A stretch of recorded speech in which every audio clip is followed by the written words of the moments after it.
No imprevisível Pacífico, até mesmo os planos mais bem definidos têm um preço. Eles começaram a gritar e a fazer barulhos horríveis. Fiquei grato por estar vivo quando saí daquele lugar. Os Estados Unidos lutam por 2 ilhas de uma vez para atiçar a distância próxima do Japão. Se estes aviões de combate conseguirem decolar. As tripulações que foram antes de nós não voltaram. Com filmagens à cor das batalhas e filmes caseiros de um dos generais, ouça as vozes e sinta o combate. A praia estava coberta em chamas, como se a ilha estivesse pegando fogo.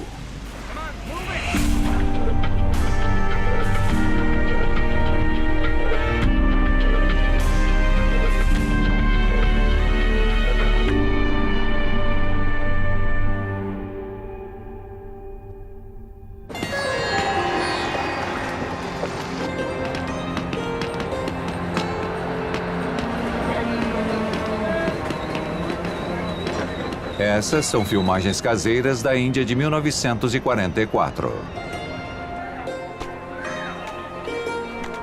Um viajante captura tudo, de crianças de rua ao Taj Mahal.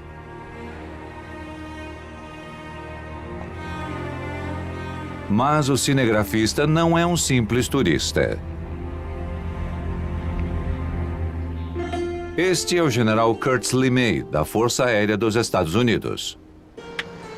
Suas filmagens pessoais do acervo do Smithsonian nunca foram ao ar antes. E elas revelam sua nova missão confidencial. O projeto era muito secreto. Eu não sabia nada dele até receber ordens de ir à Índia em julho de 1944. Aos 37 anos, ele é um dos generais mais jovens do Exército. E acaba de ser enviado à Índia numa missão ousada: bombardear o Japão daqui.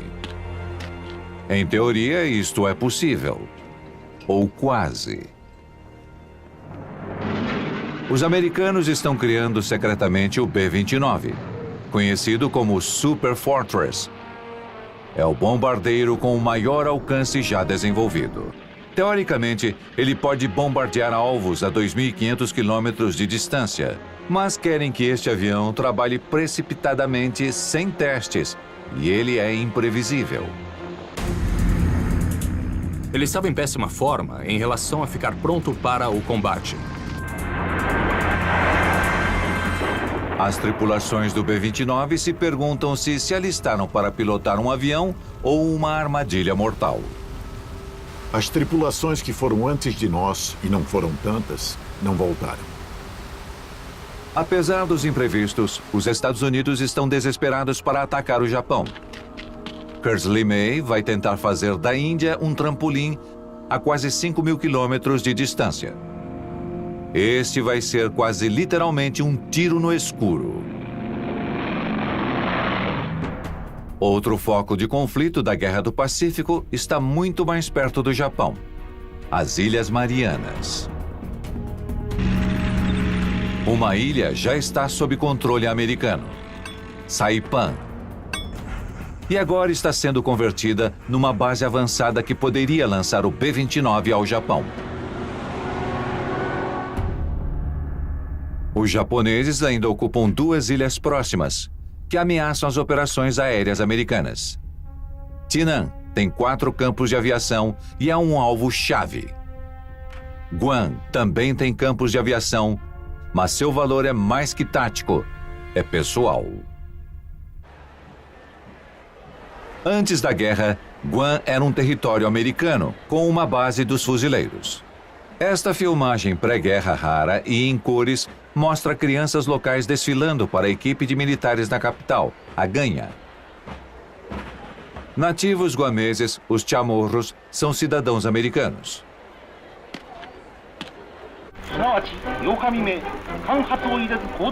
Mas em 1941, japoneses invadiram Guam apenas 3 dias após o ataque a Pearl Harbor.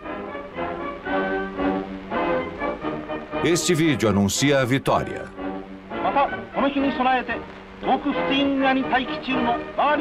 20.000 cidadãos americanos se tornaram japoneses na hora. Eles têm sido forçados a aprender japonês e a criar defesas com armas apontadas. Agora os americanos estão preparados para a vingança.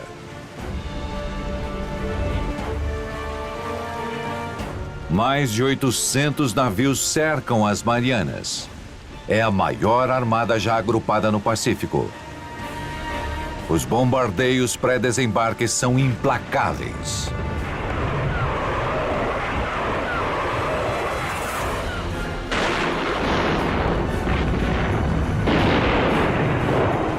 Neste momento, as câmeras filmam a ganha de cima, sendo detonada por seus antigos ocupantes.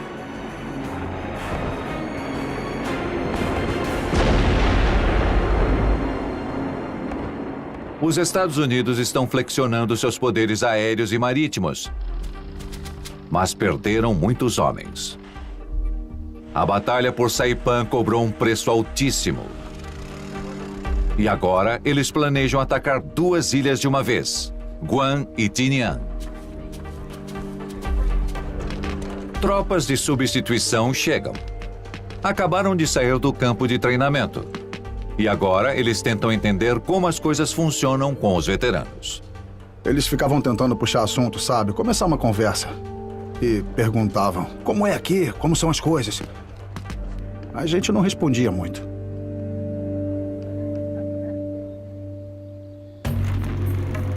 O Japão também sente a pressão. Em Tinian, 9.000 tropas são completamente cercadas pelo bloqueio naval dos Estados Unidos. As tropas japonesas consistem de metade do exército e metade da marinha. Eles relutam a trabalhar juntos. Têm planos de defesa diferentes e roubam os suprimentos um dos outros. Mas eles ainda se unem pela vontade de defender sua terra natal. Um soldado escreve: Passamos 20 dias sofrendo um bombardeio inimigo sem fim. Mas todo mundo tem ânsia de batalhar. Agora, eles aguardam pelos americanos e testam a coragem deles.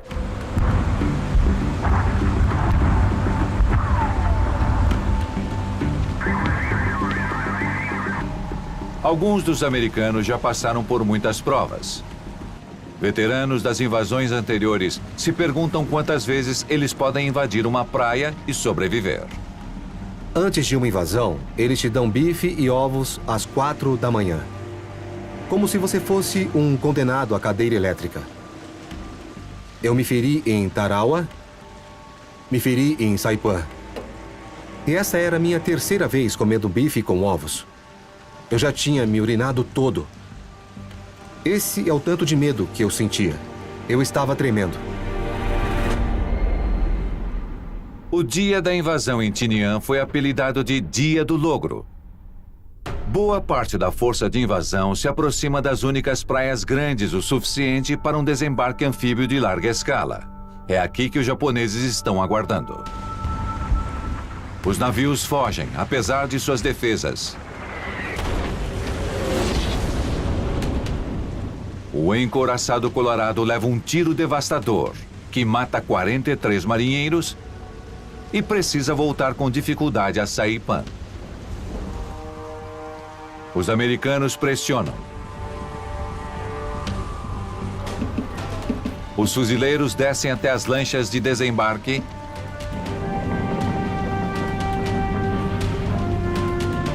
e se dirigem à costa. Então eles param. Os navios começam a recuar. E um militar japonês se pergunta o que está acontecendo. Ficou tudo quieto depois que os navios de guerra inimigos partiram. Talvez eles tivessem batido em retirada. Não bateram. Era uma distração em larga escala. Naquela mesma hora, fuzileiros estavam furtivamente se aproximando às estreitas praias do norte de Tinian. Os americanos nunca haviam tentado fazer um grande desembarque anfíbio num litoral tão estreito.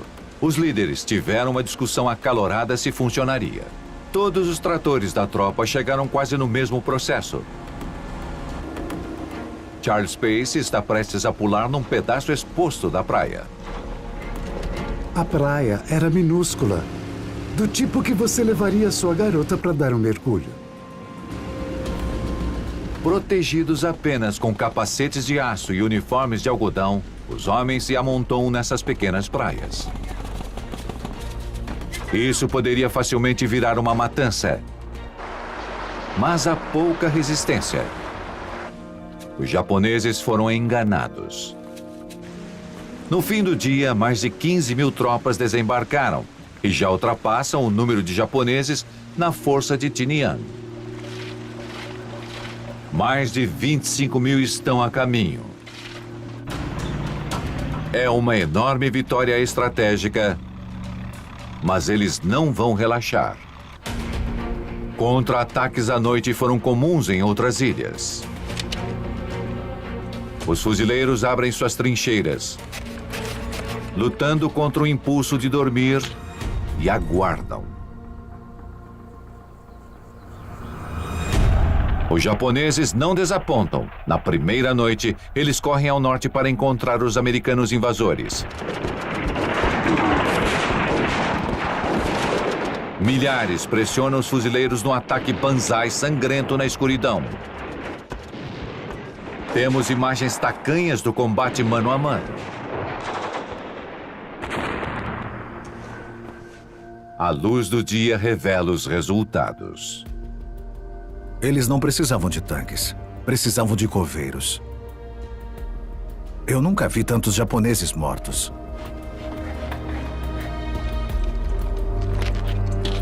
Numa noite frenética, os americanos mataram 12 mil japoneses, um sétimo de toda a força defensiva em Tinian. Ataques noturnos são apavorantes, mas os fuzileiros começaram a esperar por eles. É melhor acabar com os japoneses em ondas do que tirá-los de esconderijos, um por um.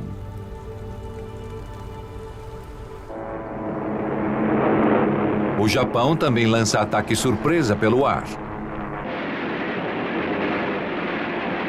Eles estão determinados, porém foram destruídos.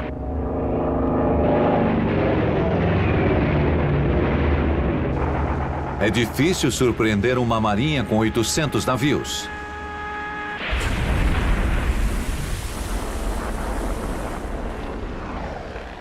Se eles caíssem perto de nós, mandávamos alguém para resgatá-los. Assim que entravam a bordo do navio, fuzileiros os escoltavam e levavam para o interrogatório.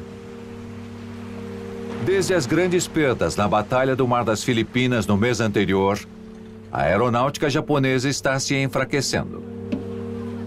Em Tinian, os Estados Unidos esperam dar o golpe final. Os 4 campos de aviação de Tinian são os alvos principais. O mais próximo às praias de desembarque é Ushi Point. Os americanos esperam por uma resistência dura. Porém, encontram uma cidade fantasma desprotegida e abandonada. Eles remexem nas ruínas.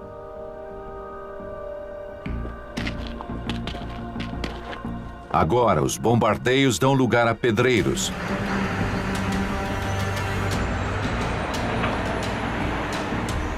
Um batalhão de construção naval cria uma pista de quase 1.500 metros.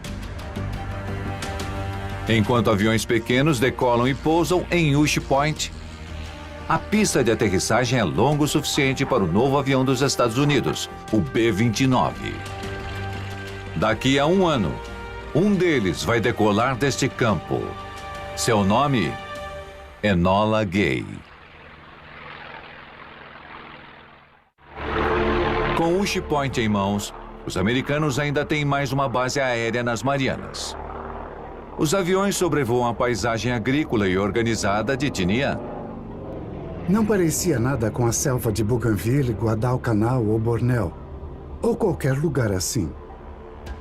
O inimigo ainda tem muitos locais para se esconder.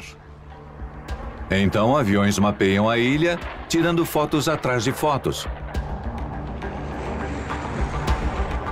Rolos de filme são assuntos da inteligência. Fotos se tornam mais importantes que armas de campo. E especialistas as transformam em mapas precisos. Algumas são fotos estereoscópicas. Um estereograma mostra a paisagem em relevo. E pode até mesmo revelar um esconderijo camuflado. Invasões anteriores como Tarawa eram como tatear na escuridão. Em Tinian, eles têm a visão mais clara de todas as ilhas invadidas no Pacífico.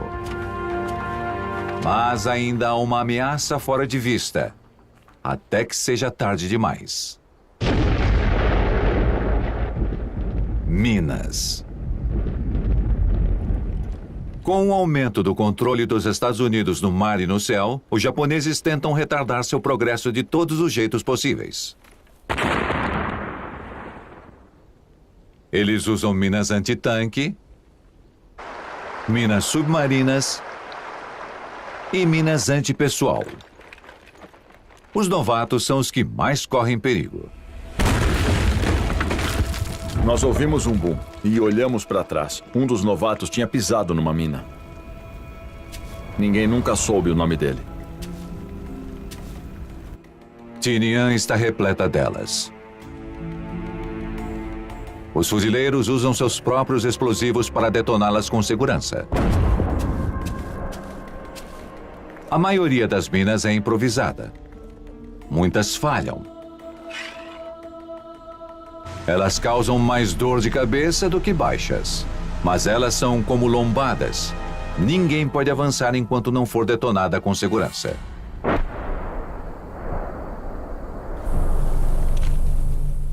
Outro fator que atrasa os americanos é a cana-de-açúcar. Terrenos que pareciam organizados do céu são matagais densos em terra. Os inimigos podiam se esconder em qualquer lugar com caules de mais de 3 metros. Mas o fuzileiro Victor Magakian vira o jogo e usa o canavial em sua vantagem. Eu estava no reconhecimento e avistei uma grande patrulha inimiga que se posicionava a uns 15 metros do meu pelotão. Eles estavam escavando, fazendo muito barulho, e não suspeitaram que estávamos tão perto. Eu passei adiante que deviam atirar ao meu sinal. Abrimos fogo e atiramos o mais rápido possível.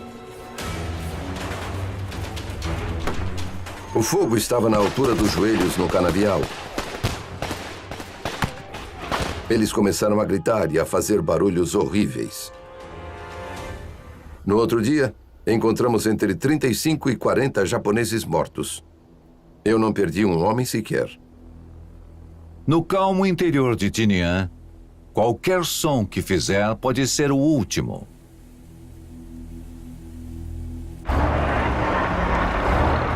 Mas na costa, os americanos estão fazendo uma algazarra fenomenal. Precisamos colocar 2 divisões no litoral, atravessando as praias quase inexistentes.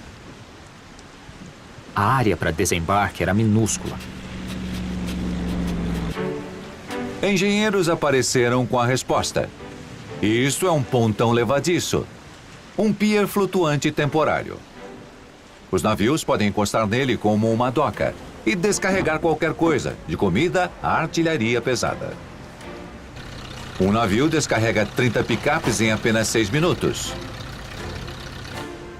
Inúmeras caixas podem vir de Saipan a Tinian sem ninguém encostar as mãos. O medo de praias pequenas se tornarem focos de afogamento logo é afastado. Com o pontão levadiço, suprimentos chegam aos montes sem problemas. Os engenheiros não só trabalham com a cadeia de suprimentos, eles trabalham com armas.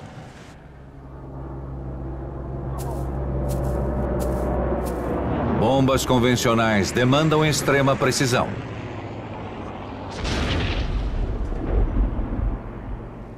Mas alvejar a olho nu é complicado. Com frequência, americanos soltam diversas bombas e rezam para que uma atinja o alvo.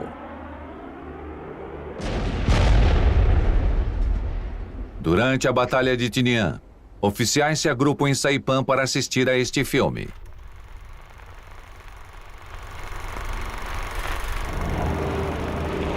Filme que mostra o teste de campo de um novo tipo de arma. Ela se chama Napalm. Uma mistura inflamável de gel viscoso e combustível concebida para se espalhar e queimar. Os americanos não têm problemas para usar fogo. Eles já abusam de lança-chamas e tanques, mas este é um nível completamente novo de destruição. Agora, uma aeronave pode se transformar num dragão. E somente com uma baforada pode queimar uma ponte, botar fogo na água,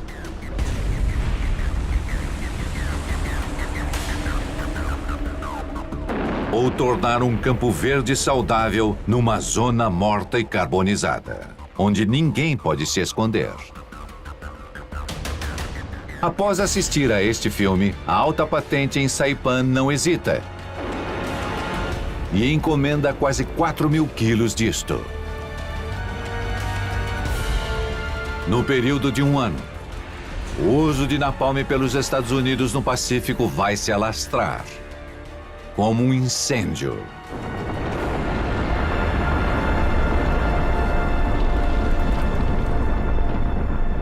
Os americanos já chegaram a quase metade da ilha. O inimigo pode estar escondido em qualquer lugar no meio dos altos canaviais de Tinian. Os tanques oferecem uma grande posição de vantagem e mais poder de fogo.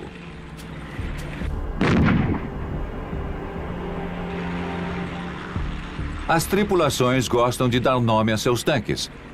Roncando por toda Tinian estão Whirlwind e King Kong. Metidos lá dentro, pilotos e atiradores percorrem a ilha, atirando sistematicamente alvo atrás de alvo.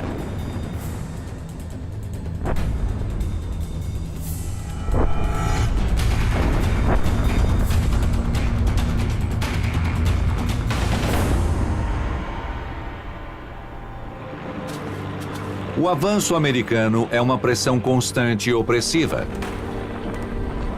Mas os japoneses estão prestes a revidar com uma força fatal e repentina.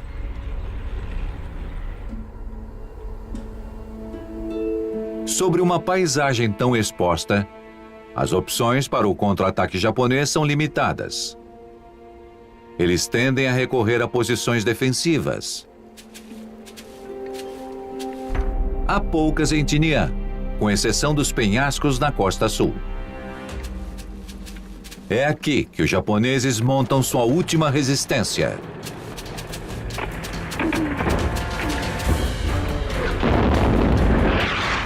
Morteiros caem com assobios ameaçadores.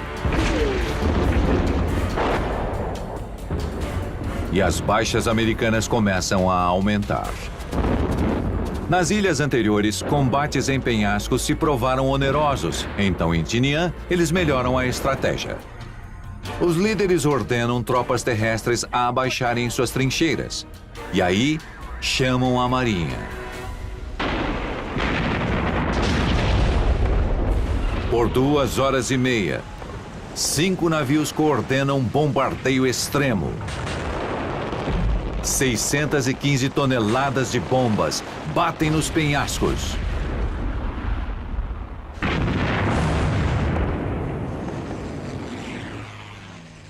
Os aviões enviados de Saipan lançam mais 69 toneladas. A concentração de fogo é mais intensa do que tudo que foi visto em Tarawa ou Saipan.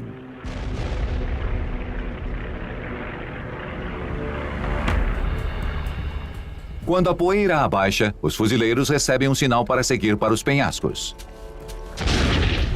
De alguma forma, a artilharia japonesa sobreviveu ao ataque da marinha.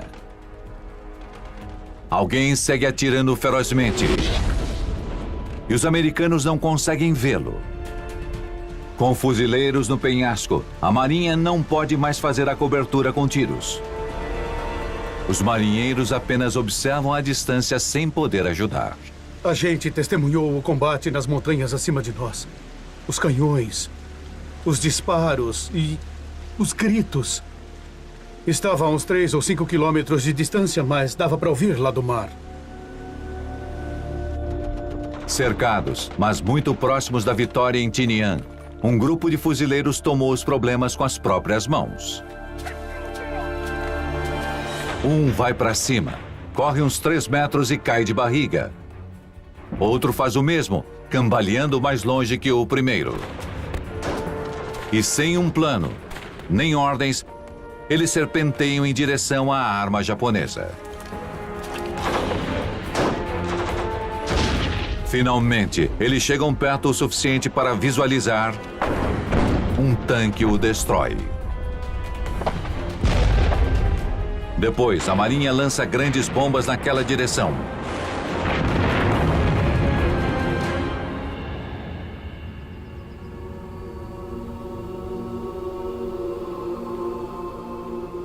Vinte corpos rodeiam o bunker. Um abrigo subterrâneo que guardava uma arma antitanques de 47 milímetros e atirava por um buraco estreito. Ela é quase indestrutível. Com a última colina sob controle americano, a maior parte da batalha acaba.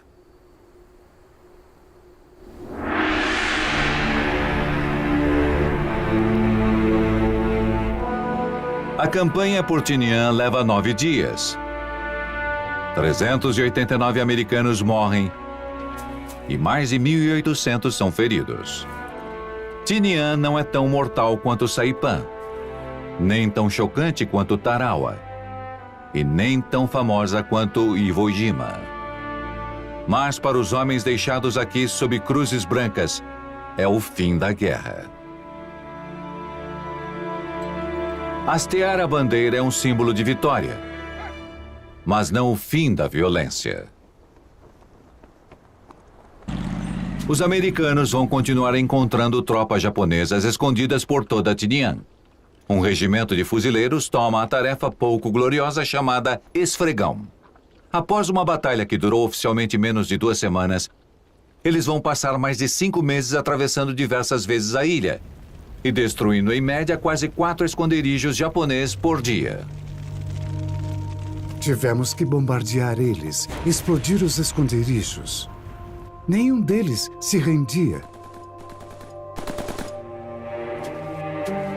Charles Pace estava na força de invasão do Dia do Logro e fica para a missão Esfregão em Tinian. A gente tinha alto-falantes enormes no topo dos penhascos, apontando para as cavernas, com intérpretes dizendo para eles saírem com as mãos para o alto. Aqui, soldados e civis finalmente saem de um esconderijo ribeirinho apertado. São quase 3 semanas depois dos americanos declararem vitória. Se escondendo da guerra, eles não fazem ideia de qual lado está vencendo. Muitos vestem farrapos. E alguns saem com trajes sociais. Mas todos sabem que compartilham de um futuro desconhecido com um novo ocupante.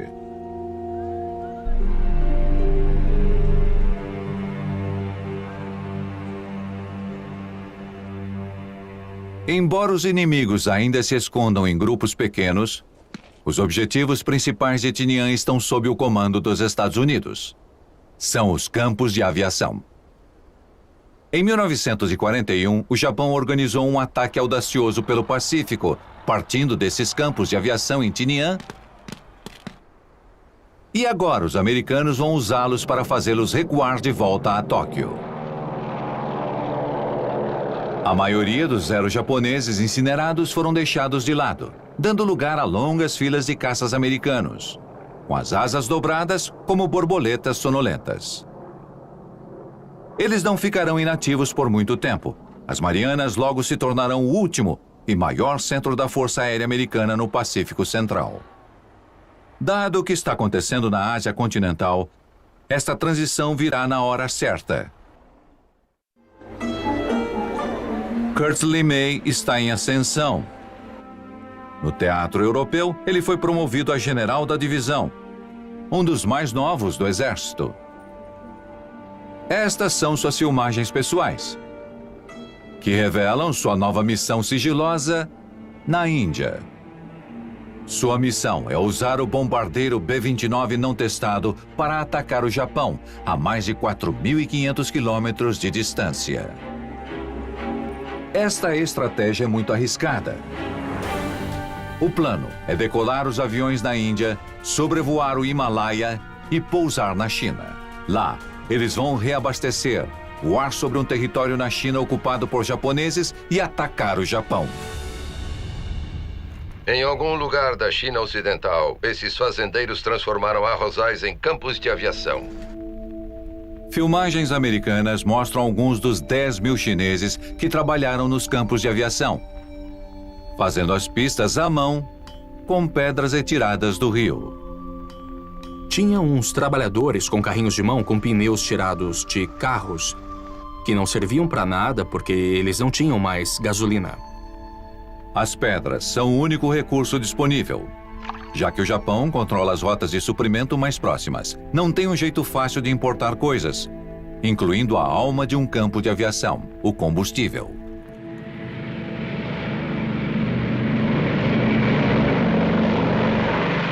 Os B-29 vindos da Índia são praticamente aviões com suprimento, carregando combustível ao invés de bombas sobre a cadeia de montanhas mais alta do mundo, apelidada de Corcunda. O navegador de B-29, David Braden, sabe o problema de antemão.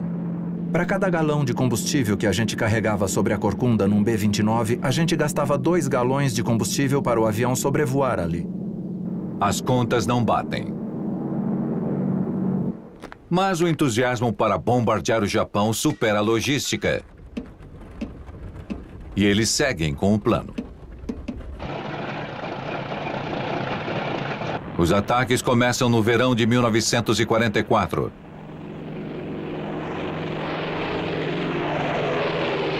Depois de tantas tentativas e erros, a promessa do B-29 finalmente decola. A estratégia de Curtis LeMay está em curso.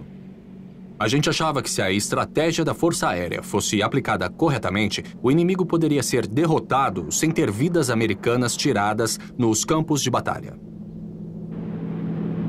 Um esquadrão de B-29s finalmente chega ao espaço aéreo japonês. Os Estados Unidos se enchem de esperança. Estes são os primeiros ataques aéreos ao Japão continental desde o ataque do Little, em 1942. Aquelas bombas não destruíram muito. Agora, 2 anos depois, os Estados Unidos passam pelo mesmo problema. O reconhecimento do alvo é inconsistente. Nuvens atrapalham a visibilidade. O vento tira as bombas do curso. Algumas erram por mais de 30 quilômetros. De 9 ataques separados vindos da China, só 5% das bombas acertam seus destinos. Muitos aviões não funcionaram, e eles descobriram do jeito mais difícil.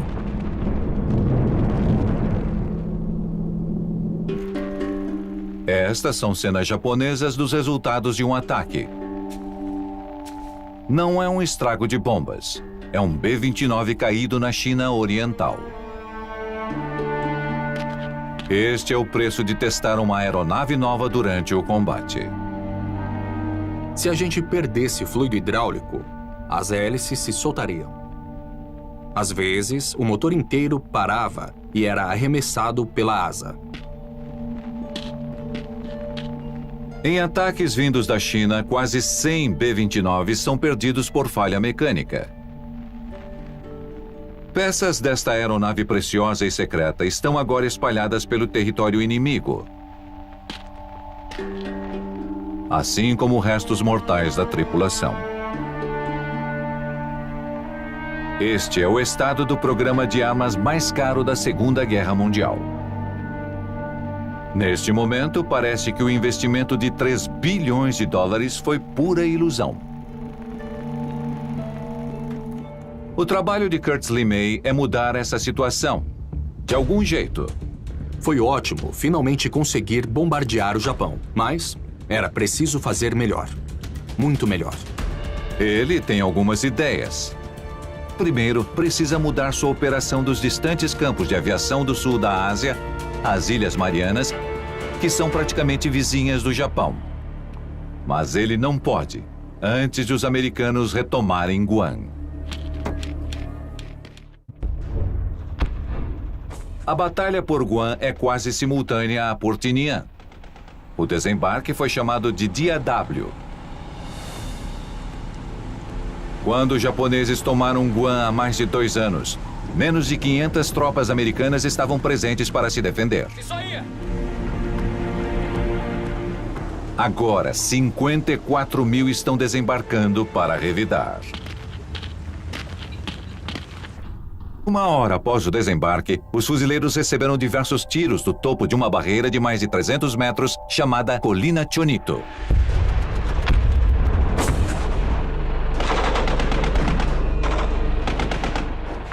Eu não consegui ver nenhum japonês, mas tinham muitos disparos. Foi um grande tiroteio. Fogo!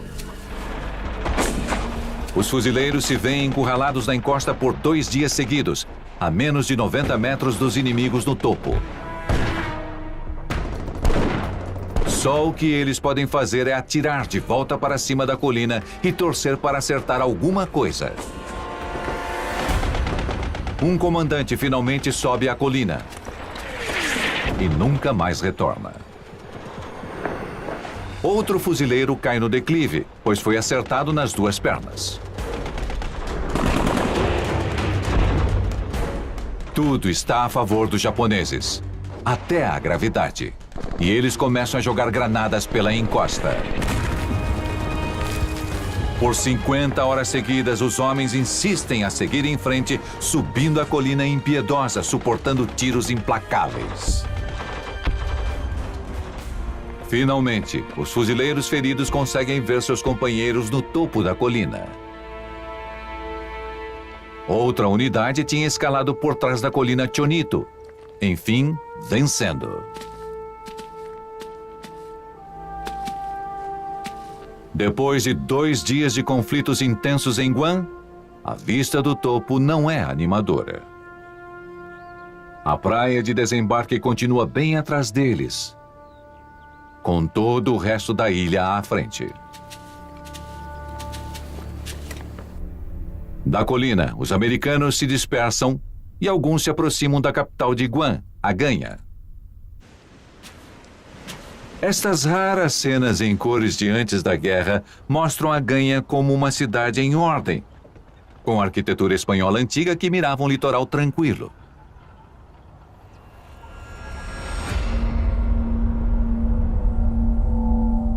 Agora só sobraram escombros.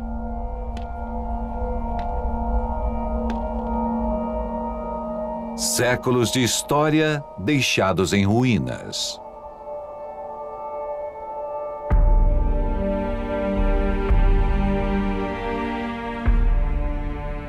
Para os fuzileiros baseados em Guam desde 1898, estas eram suas casas longe de casa. A Ganha tinha mais de 40 anos de influência americana ligados a ela. Agora ela foi liberta, mas também obliterada, na maior parte pelas próprias bombas americanas.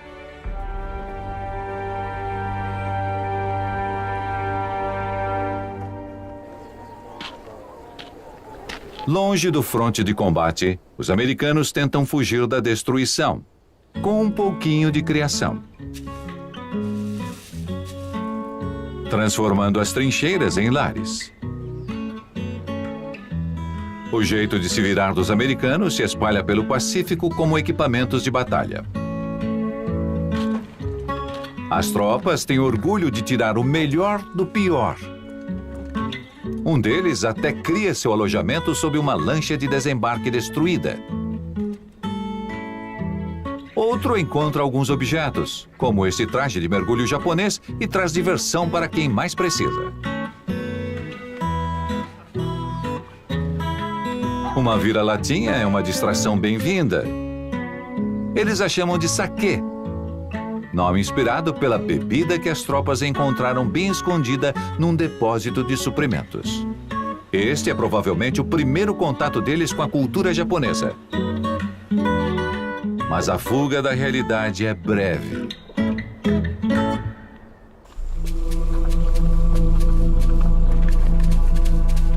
Conforme a batalha avança para o norte, ambos os lados continuam trocando tiros. A missão desagradável de tirar os inimigos das cavernas traz maços de dinamite pura à tona. Merlo Ratch se esgueirou numa caverna com japoneses se escondendo dentro. Dava para ouvir eles conversando. Um dos nossos ligou o lança-chamas por uns minutos. E todos morreram.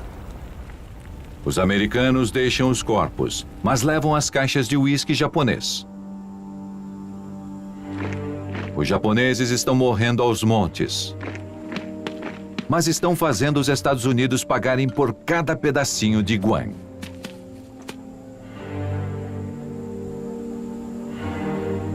Nas mesmas praias que eles desembarcaram no começo, americanos feridos estão voltando para o mar. Ondas de invasão chegam e ondas de evasão saem. Isso é tão inevitável quanto a maré. Fiquei grato por estar vivo quando saí daquele lugar. Os sortudos conseguiram sair por pouco e com histórias para contar. Os azarados nunca partirão. Os mortos em Guam e Tinian criam uma paisagem desoladora. Corpos em decomposição trazem risco de doenças e não há como escapar do mau cheiro. A gente tinha que cobrir rápido por causa do fedor. Era horrível. Os americanos começam uma tarefa aterradora. Placas de identificação serão enviadas às famílias. Impressões digitais se tornarão parte de um banco de dados macabro. Só há a honra e reverência que as circunstâncias permitem. No fim, a agilidade e a eficiência vencem. Às vezes, não tinha como saber de quem era o corpo que estava sendo enterrado. Só Deus. Os americanos tentam dar a cada um dos seus um local de enterro identificado. Mas a contagem dos mortos japoneses é quase 10 vezes maior. Em vista de milhares de defuntos em todas as ilhas, os americanos apelam para túmulos coletivos.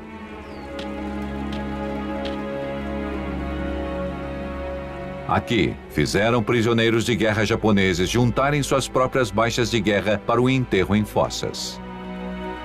Neste caso raro, os americanos dão a um oficial japonês um funeral militar.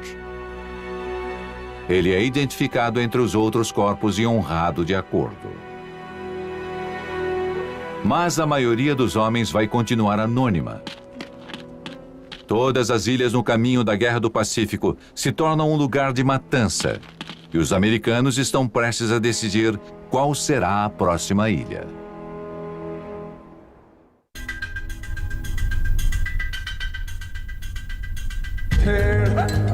No dia 10 de agosto, os oficiais declaram que Guam está de volta às mãos americanas.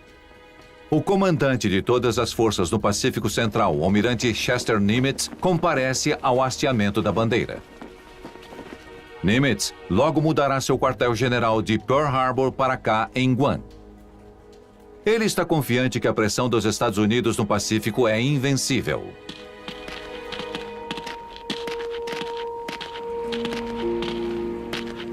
Homens e forças logo chegarão a Guam e a transformarão numa incrível base militar americana. Bem maior do que a que existia antes da guerra. Os nativos nunca mais voltarão às vidas simples que tinham antes. Mas os sorrisos revelam que a liberdade é tudo o que importa neste momento.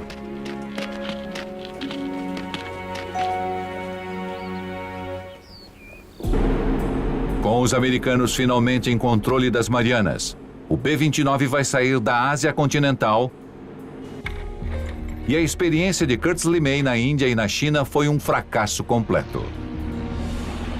A China se provou ser um cenário logístico horrível e quase impossível, e sabíamos disto.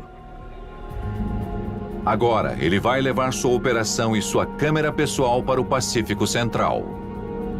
Assim que as forças americanas tomaram as Marianas, nós nos mudamos para Guam. As Marianas seriam o começo do fim da linha para Tóquio. De sua nova base, LeMay vai se tornar o arquiteto dos ataques de bombas mais destrutivos da história das guerras até então.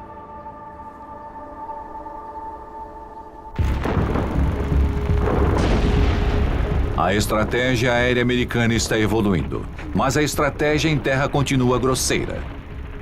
Mandar onda atrás de onda de homens pelo Pacífico. Aqui, as tropas no Havaí treinam para uma invasão em terra ao Japão e correm por uma cidade japonesa cenográfica. O presidente Roosevelt está por perto. Ele está no Havaí para uma reunião crucial para planejar os próximos passos da Guerra do Pacífico.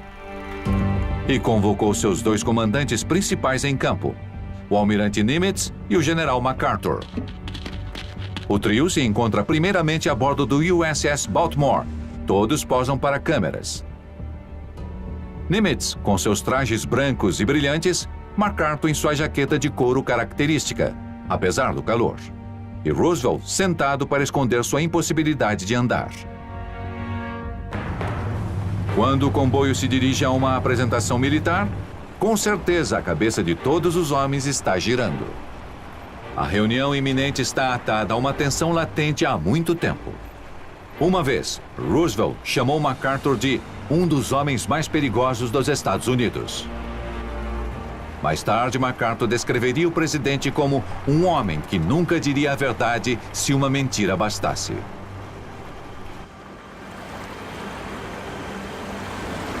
Nos ricos arredores do Holmes Estates em Waikiki, estes homens encerram o dia de pompa com um jantar. Depois, finalmente, retiram-se para a sala de estar. Nimitz argumenta que avançar ainda mais no Pacífico Central vai pressionar o Japão continental e forçá-lo a se render. A única exigência de MacArthur é que os Estados Unidos reconquistem as Filipinas primeiro. Eles são cordiais, mas longe das câmeras, MacArthur não se reprime e apimenta a discussão. Mais tarde, Roosevelt confessa que ninguém nunca havia falado com ele da mesma forma que MacArthur. A reunião prepara o cenário para a próxima fase da Guerra do Pacífico. Nimitz continuará saltando entre ilhas até o continente, o que inclui a rochosa terra de ninguém chamada Iwo Jima. Finalmente, as Filipinas entraram no plano, e a invasão de MacArthur é prevista para outubro. Há uma ilha com um campo de aviação japonês que pode causar problemas por perto. Eles decidem tomá-la primeiro. Seu nome é Peleliu.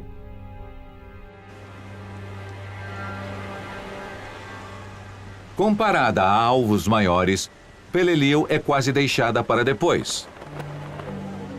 Um general acha que vai ser, aspas, uma rapidinha. Vários jornalistas a ignoram e procuram por histórias maiores. Mas para alguns destes homens, Peleliu vai ser marcante em suas vidas. Eu só tinha 18 anos e só tinha batalhado uma vez. Mas os 2 dias que combati em Peleliu marcaram mais minha vida do que qualquer outra coisa.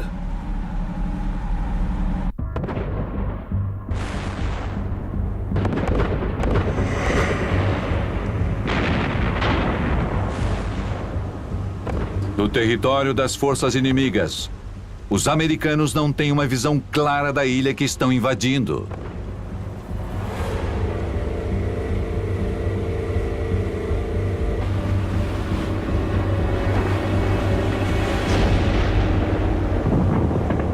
Para as tropas se aproximando, o panorama é claro demais.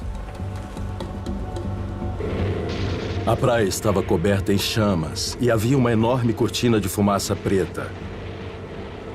Como se a ilha estivesse pegando fogo. Beleza, isso aí! Fogo! Os americanos acabaram de ser vitoriosos de Guam e Tinian, que tinham um propósito claro e aconteceram segundo o plano.